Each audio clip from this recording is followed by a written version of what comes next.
So ಕೆಲವೊಂದು simple mistakes ಈ ಮೊಸರನ್ನ ತಗೊಳ್ಳೋದ್ರಲ್ಲಿ ಸುಮಾರು ಜನ ಮಾಡ್ತಾ ಇರ್ತಾರೆ. ಈ 4ನೇ ಒಂದು ಮಿಸ್ಟೇಕ್ ಇದೆ ಅನ್ನೋದು ಇದೆಯಲ್ಲ, ಅದು ತುಂಬ ಸಹಜವಾಗಿ ಮಾಡ್ತಾ ಇರ್ತಾರೆ. ಅದರಿಂದ ಹಲವಾರದ್ದು ಈ ಡೈಜೆಸ್ಟಿವ್ ಇಶ್ಯೂಸು ಕೆಲವರಿಗೆ ಆಗ್ತಾ ಇರುತ್ತೆ.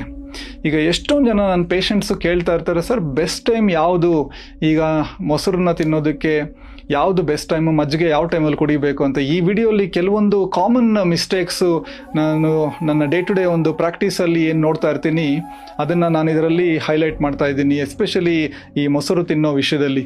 ಮೊದಲನೇದಾಗಿ ರಾತ್ರಿ ಹೊತ್ತು ಮೊಸರು ತಗೊಳ್ಳೋದು. ಈಗ ರಾತ್ರಿ ಆಗ್ತಾ ಇದ್ದಂಗೆ ನಮ್ಮ ಮೆಟಬಾಲಿಸಮ್ ಅನ್ನೋದೇನಾಗುತ್ತೆ, ಅದು ಸ್ಲೋ ಆಗ್ತಾ ಹೋಗುತ್ತೆ. ನಮ್ಮ ಕರಳಿನ ಒಂದು ಮೂಮೆಂಟ್, ಮೊಟಿಲಿಟಿ ಅಂತೀವಿ, ಗಟ್ ಮೊಟಿಲಿಟಿ, ಅದು ಸ್ಲೋ ಆಗ್ತಾ ಹೋಗುತ್ತೆ.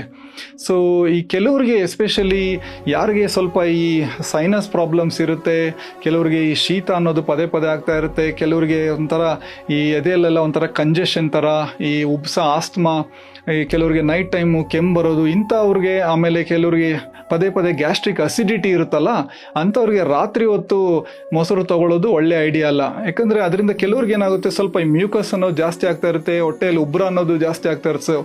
ಈ ಥರ ಜನರಿಗೆ ಏನಾಗುತ್ತೆ, ಬೆಸ್ಟ್ ಟೈಮು ಕರಡು ಈ ಮೊಸರು ತಗೊಳ್ಳೋದು ಮಧ್ಯಾಹ್ನ ಒಂದು ಊಟದ ಟೈಮು, ಲಂಚ್ ಟೈಮಲ್ಲಿ.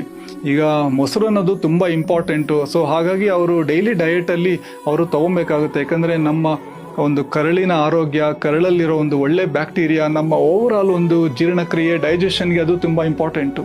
2ನೇ ಮಿಸ್ಟೇಕ್ ಇನ್ನೊಂದು ಏನು ಮಾಡ್ತಾರೆ ಅಂದರೆ, ಖಾಲಿ ಹೊಟ್ಟೆಯಲ್ಲಿ ತಗೊಳ್ಳೋದು. ಈಗ ಬೆಳಿಗ್ಗೆ ಎದ್ದ ತಕ್ಷಣ ಈ ಮೊಸರು ತಗೊಂಡ್ರೆ ಏನಾಗುತ್ತೆ, ಈಗ ರಾತ್ರಿಯಲ್ಲೆಲ್ಲ ಜಠರದಲ್ಲಿ ಗ್ಯಾಸ್ಟ್ರಿಕ್ ಆಮ್ಲ ಕೂತಿರುತ್ತೆ, ಈ ಪಿತ್ತದ ರಸ, ಲಿವರಿಂದ ಬಂದಿರೋ ಬೈಲ್ ಜ್ಯೂಸ್ ಅದು ಕೂತಿರುತ್ತೆ ಓವರ್ನೈಟು.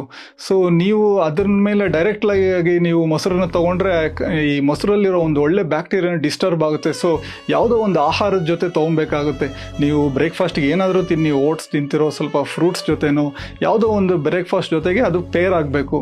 ಸೊ ದಟ್ ಅದು ಏನಾಗುತ್ತೆ ಅಂದರೆ, ಈ ಗ್ಯಾಸ್ಟ್ರಿಕ್ ಆ್ಯಸಿಡ್, ಸ್ಟಮಕ್ ಆ್ಯಸಿಡ್ನ ಅದೊಂಥರ ಬಫರ್ ಥರ ಮಾಡಿ ಅದು ಈ ಕರಡಲ್ಲಿ ಅಂದರೆ ಈ ಮೊಸರಲ್ಲಿರೋ ಒಳ್ಳೆ ಬ್ಯಾಕ್ಟೀರಿಯಾನ ಸರ್ವೈವ್ ಆಗಲಿಕ್ಕೆ ಬಿಡುತ್ತೆ. 3ನೇದು ಮಿಸ್ಟೇಕ್ ಏನಂದರೆ, ತಪ್ಪು. ಈಗ ಅದು ನಮಗೆ ಮೊಸರು ಒಳ್ಳೇದಂತ ಹೇಳ್ಬಿಟ್ಟು ಎಲ್ಲದ್ರ ಜೊತೆನೂ ಮಿಕ್ಸ್ ಮಾಡ್ಕೊಂಡು ತಿನ್ನಲಿಕ್ಕಾಗಲ್ಲ. ಕೆಲವೊಂದು ಫುಡ್ಸು, ಈಗ ಫಿಶ್ ಆಗಿರ್ಬೋದು ಅಥವಾ ಈ ಮಟನ್ನು, ಇಂಥವೆಲ್ಲ ಸ್ವಲ್ಪ ಹೆವಿ ಫುಡ್ಸು. ಇದ್ರ ಜೊತೆಗೆ ತಿಂದಾಗ ನಿಮಗೆ ಸ್ವಲ್ಪ ಹೊಟ್ಟೆ ಎಲ್ಲ ಒಂಥರ ಭಾರ ಅನಿಸೋದು, ಒಂಥರ ಅನ್ಕಂಫರ್ಟೇಬಲ್ ಫೀಲಿಂಗ್ ಅನಿಸೋದು. ಅಥವಾ ಕೆಲವೊಂದು ಫ್ರೂಟ್ಸು, ಈಗ ಸಿಟ್ರಿಕ್ ಹಣ್ಣುಗಳು, ಈಗ ಕಿತ್ತಳೆ ಹಣ್ಣು ತಗೊಳ್ಳಿ, ಈ ಕಿವಿ, ಪೈನಾಪಲ್ಲು, ಈ ನಿಂಬೆಹಣ್ಣು, ಇಂಥದ್ರ ಜೊತೆ ಎಲ್ಲ ತೊಗೊಂಡಾಗ ಏನಾಗುತ್ತೆ, ಅವು ಆಲ್ರೆಡಿ ಅಸಿಡಿಕ್ ಇನ್ ನೇಚರು. ಹಾಗಾಗಿ ಸ್ವಲ್ಪ ಈ ಹೆವಿನೆಸ್ಸು, ಈ ಅಸಿಡಿಟಿ ಅದು ಸ್ವಲ್ಪ ಜಾಸ್ತಿ ಆಗುತ್ತೆ ಕೆಲವರಿಗೆ. ಆಮೇಲೆ ಮೊಸರು ಕುಡ್ದಾದ ತಕ್ಷಣ ಕಾಫಿ ಅಥವಾ ಟೀ ಆಗಲಿ ಸ್ಟ್ರೈಟ್ ಇಮಿಡಿಯೇಟ್ಲಿ ತೊಗೊಳಕ್ಕೆ ಹೋಗಬೇಡಿ. ಅದರಿಂದನೂ ಕೆಲವರಿಗೆ ಎಲ್ಲ ಹೊಟ್ಟೆ ಎಲ್ಲ ಒಂಥರ ಭಾರ, ಒಂಥರ ಹೊಟ್ಟೆಯಲ್ಲೆಲ್ಲ ಗ್ಯಾಸ್ ತುಂಬ್ಕೊಂಡಂಗೆ ಆಗುತ್ತೆ. 4ನೇ ತಪ್ಪು ಏನು ಮಾಡ್ತಾರೆ ಅಂದರೆ, ಈಗ ಕಾಮನ್ನಾಗಿ ನಾನು ನೋಡ್ತಾ ಇರ್ತೀನಲ್ಲ, ಇದು ಈಗ ಅದಕ್ಕೆ ಉಪ್ಪು ಹಾಕ್ಕೊಳ್ಳೋದು ಟೇಸ್ಟಿಯಾಗಿರಲಿ ಅಂತ, ಅಥವಾ ಸಕ್ಕರೆ ಹಾಕ್ಕೊಳ್ಳೋದು. ಸೊ ಈಗ ಮೊಸರಿಗೆ ಜಾಸ್ತಿ ಉಪ್ಪು ಅಥವಾ ಸಕ್ಕರೆ ಇವೆಲ್ಲ ಹಾಕ್ಕೊಂಡಾಗ ಏನಾಗುತ್ತೆ, ಆ ಒಂದು ಹೆಲ್ದಿ ಫುಡ್ನ ಒಂಥರ ಅನ್ಹೆಲ್ದಿ ಫುಡ್ ಥರ ಮಾಡ್ತಾ ಇರ್ತೀರ. ಸೊ ಈಗ ಪದೇ ಪದೇ ಉಪ್ಪೆಲ್ಲ ಹಾಕ್ಕೊಂಡು ನಿಮಗೆ ಒಂಥರ ಅದಕ್ಕೆ ಯೂಸ್ ಆಗಿಬಿಟ್ರೆ ಏನಾಗುತ್ತೆ, ವಾಟರ್ ರಿಟೆನ್ಷನ್ ಅನ್ನೋದು ಬಾಡಿಲಿ ಆಗ್ತಾ ಇರುತ್ತೆ. ಈಗ ಈ ಸಾಲ್ಟ್ ಅನ್ನೋದು ಜಾಸ್ತಿ ಆಗ್ತಾ ಇದ್ದಂಗೆ ಬ್ಲಡ್ ಪ್ರೆಷರ್ ರಿಸ್ಕು ಜಾಸ್ತಿ ಇರುತ್ತೆ. ಸೊ ಇನ್ನು ಕೆಲವರು ಒಂಥರ ಸಕ್ಕರೆ ಹಾಕ್ಕೊಳ್ಳೋದು, ಬೆಲ್ಲ ಹಾಕ್ಕೊಳ್ಳೋದು ಅದು ಮಾಡ್ತಾ ಇರ್ತಾರೆ. ಈಗ ಸಕ್ಕರೆ ಅಂಶ ಏನಾಗುತ್ತೆ, ನಮ್ಮ ಕರಳಲ್ಲಿರೋ ಈಗ ಈ ಬ್ಯಾಡ್ ಬ್ಯಾಕ್ಟೀರಿಯಾ, ಬೇಡದಿರೋ ಬ್ಯಾಕ್ಟೀರಿಯಾಗೆ ಅದು ಆಹಾರ ಕೊಟ್ಟಂಗೆ. ಸೊ ನೀವು ಮೊಸರು ತೊಗೊಬೇಕಂದ್ರೆ ಪ್ಲೇನ್ ಅನ್ಸ್ವೀಟೆಂಡ್, ಸೊ ಸಕ್ಕರೆ ಅಂಶ ಇರಬಾರ್ದು. ನಿಮಗೆ ಅದಕ್ಕೆ ಅಷ್ಟೋ ಸ್ವೀಟ್ನೆಸ್ ಬೇಕೇ ಬೇಕು ನನಗೆ ಅಂದಾಗ ಒಂದು ಸ್ವಲ್ಪ 1-2 ಡ್ರಾಪು ಒಂದು ಜೇನ್ ಇದಾಗಲಿ ಅಥವಾ ಸ್ವಲ್ಪ ಫ್ರೆಶ್ ಫ್ರೂಟ್ ಆಗಲಿ ನೀವು ಮಿಕ್ಸ್ ಮಾಡ್ಕೊಬೋದು. ಸಿಟ್ರಿಕ್ ಬೇಡ, ಬೇರೆ ಫ್ರೆಶ್ ಫ್ರೂಟ್ನ ಮಿಕ್ಸ್ ಮಾಡ್ಕೊಂಡು, ಸೊ ದಟ್ ನಿಮಗೆ ನ್ಯಾಚುರಲ್ ಒಂದು ನೈಸರ್ಗಿಕ ಆಗಿರೋಂಥ ಸಿಹಿ ಇರುತ್ತೆ, ಆಮೇಲೆ ಸಿಂಪಲ್ ಆ್ಯಂಡ್ ಪ್ಲೇನ್ ಆಗಿರುತ್ತೆ. 5ನೇ ಮಿಸ್ಟೇಕ್ ಏನಂದರೆ, ಈಗ ಮಾರ್ಕೆಟಲ್ಲಿ ಎಲ್ಲ ಥರದ್ದು ಈ ಪ್ರೋಬಯೋಟಿಕ್ ಕರ್ಡು, ಫ್ಲೇವರ್ಡ್ ಕರ್ಡ್ಸು, ಫ್ಲೇವರ್ಡ್ ಯೋಗರ್ಟ್ಸು, ಅದು ಇದು ಅಂತೆಲ್ಲ ಮಾರ್ತಾ ಇದ್ದಾರೆ.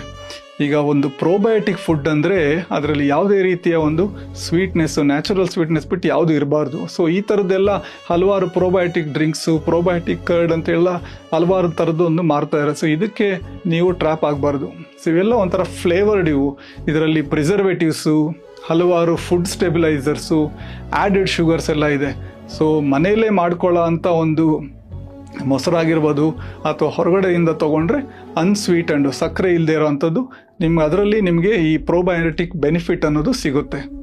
ಈ 6ನೇ ತಪ್ಪು ಏನು ಮಾಡ್ತಾರೆ ಅಂದರೆ, ಕೆಲವರು ಈಗ 1 ವಾರ 2 ವಾರದ ಹಿಂದೆ ತೊಗೊಂಬಂದಿರ್ತಾರೆ ಒಂದು ದೊಡ್ಡ ಟಬ್ಬು, ಅದನ್ನು ಫ್ರಿಜ್ಜಲ್ಲಿ ಇಟ್ಕೊಂಡಿರ್ತಾರೆ ಸುಮಾರು ದಿನ. ಕೆಲವೊಂದು ಟೈಮ್ ಆಚೆ ತೆಗಿತಾರೆ, ಸ್ವಲ್ಪ ಹಾಕ್ಕೊತಾರೆ, ಆಮೇಲೆ ಅದನ್ನು ಆಚೆನೇ ಬಿಟ್ಟಿರ್ತಾರೆ ಸುಮಾರು ಹೊತ್ತು. ಸೊ ಇದು ಜಾಸ್ತಿ ಹೊತ್ತು ಹೊರಗಡೆಗೆಲ್ಲ ಎಕ್ಸ್ಪೋಸ್ ಆದಾಗ ಅಥವಾ ಫ್ರಿಜ್ಜಲ್ಲಿ ಅದು ದಿನಗಳಗಟ್ಟಲೆ ಇದ್ದಾಗ ಅದರ ಒಂದು ಈ ಬ್ಯಾಕ್ಟೀರಿಯಾ ಅನ್ನೋದೇನಾಗುತ್ತೆ, ಅದು ಆಲ್ಟ್ರ್ ಆಗ್ತಾ ಇರುತ್ತೆ, ಸ್ವಲ್ಪ ಅಸಿಡಿಕ್ ಥರ ಶುರುವಾಗುತ್ತೆ. ಈಗ ಅದು ಒಂಥರ ರುಚಿ ಮಾಡೋಕ್ಕೆ ಒಂದೊಂದು ಸ್ವಲ್ಪ ಹುಳಿ ಥರ ಇದೆ, ಅಥವಾ ಸ್ಮೆಲ್ ಒಂಥರ ಡಿಫ್ರೆಂಟ್ ಆಗಿದೆ, ಅದು ಒಂಥರ ಓವರ್ ಫರ್ಮೆಂಟ್ ಆಗಿರುತ್ತೆ. ಸೊ ಇದು ಎಸ್ಪೆಷಲಿ ಈಗ ಕೆಲವರಿಗೆ ಗ್ಯಾಸ್ಟ್ರೈಟಿಸ್ ಇರೋರಿಗೆ, ಅಸಿಡಿಟಿ ಇರೋರಿಗೆ, ಈ ರೀಫ್ಲಕ್ಸು ಇಂಥವೆಲ್ಲ ಅವಾಯ್ಡ್ ಮಾಡಬೇಕಾಗುತ್ತೆ ಈ ಥರದ್ದು. ಸೊ ನೀವು ಫ್ರಿಜ್ಜಿಂದ ತೆಗೆದ್ರೆ 1-2 ಸ್ಕೂಪ್ ಹಾಕ್ಕೊಂಡ್ಮೇಲೆ ಪುನಃ ಹಾಗೆ ಇಮಿಡಿಯೇಟ್ಲಿ ಫ್ರಿಜ್ಜಲ್ಲಿ ವಾಪಸ್ ಇಟ್ಬಿಡಿ. ಜಾಸ್ತಿ ಹೊತ್ತು ಬಿಟ್ಟಂಗೆಲ್ಲ ಅದರ ಒಂದು ಇದನ್ನು ಆಲ್ಟ್ರ್ ಆಗ್ತಾ ಇರುತ್ತೆ. ಸೊ ಜಾಸ್ತಿ ಹೊತ್ತು ಈ ಫ್ರಿಜ್ಜಿಂದ ಆಚೆ ಇಟ್ಕೊಳ್ಳೋದು ಒಳ್ಳೆಯದಲ್ಲ. ಇನ್ನೊಂದು, ಎಲ್ಲರಿಗೂ ಈ ಕರ್ಡು ಅಥವಾ ಮೊಸರು ಅವರಿಗೆ ಸರಿ ಹೋಗಲ್ಲ. ಈಗ ಎಷ್ಟೊಂದು ಜನ ನಾವು ಜೆನ್ಯೂನ್ ಆಗಿ ಕೆಲವರಿಗೆ ಲ್ಯಾಕ್ಟೋಸ್ ಇಂಟಾಲರೆನ್ಸ್ ಅಂತ ನೋಡ್ತಾ ಇರ್ತೀವಿ. ಅವರಿಗೆ ನಾವೊಂದು ಸಿಂಪಲ್ ಬ್ರೆತ್ ಟೆಸ್ಟ್, ಒಂದು ಬ್ರೀದಿಂಗ್ ಟೆಸ್ಟಲ್ಲಿ ಕನ್ಫರ್ಮ್ ಮಾಡ್ಕೊಬೋದು ಅವರು ನಿಜವಾಗ್ಲೂ ಅವರಿಗೆ ಲ್ಯಾಕ್ಟೋಸ್ ಅನ್ನೋ ಒಂದು ಇಂಟಾಲರೆನ್ಸ್ ಇದೆಯಾ, ಅವ್ರಿಗೆ ಯಾವುದೇ ರೀತಿಯ ಈ ಹಾಲಿನ ಪ್ರಾಡಕ್ಟ್ಸ್ ಆಗೋದಿಲ್ವಾ ಅಂತ. ಯಾಕಂದರೆ ಕೆಲವರಿಗೆ ಜಿನೇನಾಗೋದು ಸ್ವಲ್ಪ ಮೊಸರು, ಮಜ್ಜಿಗೆ, ಏನೇ ಹಾಲಿನ ಪದಾರ್ಥ ತಗೊಳ್ಳಿ ವಿಪರೀತ ಗ್ಯಾಸು, ಹೊಟ್ಟೆ ಎಲ್ಲ ನೋವು ಬರೋದು, ಕೆಲವೊಂದು ಟೈಮು ಲೂಸ್ ಮೋಷನ್ಸ್ ಆಗೋದು, ಹೊಟ್ಟೆಯಲ್ಲೆಲ್ಲ ಹಿಂಡಿದಂಗೆ ನೋವು ಬರೋದು. ಯಾಕಂದರೆ ಇವ್ರಿಗೆ ಜೆನ್ಯೂನ್ ಆಗಿ ಲ್ಯಾಕ್ಟೋಸ್ ಇಂಟಾಲರೆನ್ಸ್ ಇರುತ್ತೆ.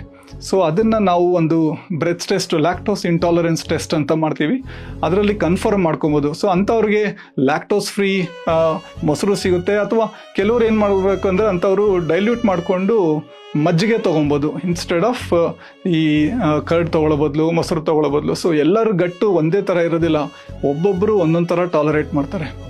ಸೊ ಕೆಲವೊಂದು ನಿಮ್ಮ ಶರೀರ ಏನು ಹೇಳುತ್ತೆ ಅದನ್ನು ನೀವು ಕೇಳಬೇಕಾಗುತ್ತೆ.